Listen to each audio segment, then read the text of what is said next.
the Niners have about 25 unrestricted free agents, 20-ish.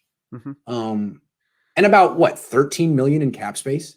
They want to give Fred Warner an extension, which could take up a lot of that. They don't have a lot of room for a lot of moves. They could probably re-sign 1-2 big names, and the rest are probably going to be close to the vet minimum.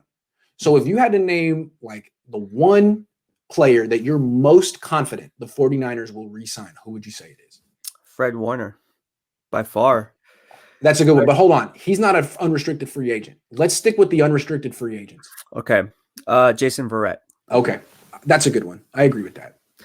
I think Jason Verrett would be a perfect option because he's a boundary cornerback. You need to solidify the secondary. Richard Sherman is no longer there.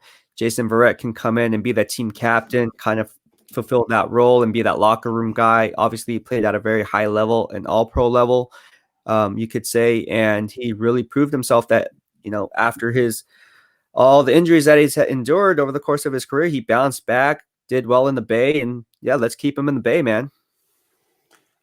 Yeah, I think that's a good call. He's going to be way cheaper than Trent Williams. Way cheaper than Trent Williams. So I'm going to say Kyle Juszczyk. Yes. I think Kyle Juszczyk will be pretty cheap as well. He might even give the Niners a little bit of like a 1-year contract discount because he likes being here. I think he actually would do that. And I think as opposed to giving that money to someone like Jaquiski Tartt, who's good but gets injured and misses a lot of time, I'd rather give it to someone like Kyle Juszczyk, who doesn't play 100% of the snaps. He plays about 40% of your snaps, but he is healthy most of the time, and he's the brains of your offense, kind of a leader on your offense, and he allows you to do things that all the other Shanahan disciples can't do because he can execute every block. So I think Juszczyk and Verrett, I guess see the Niners letting Trent Williams go just like they traded Buckner last year, and we're like, well, this allows us to re-sign multiple players. And actually, I'm with it. I wasn't with it with Buckner because Buckner was 25. Trent Williams is 33 almost. That's a different story. He has his own injury issues. So if they don't want to make him the highest paid offensive lineman of all time, and it allows him to bring back Verrett and Juszczyk, I'm cool with that. Yeah, I would agree. I think if, I wrote a podcast on this earlier, I think the sweet spot for Trent Williams is about $18 million because you don't want to pay him 19.7, which is money that Ronnie Stanley's getting, and he's under the age of 30.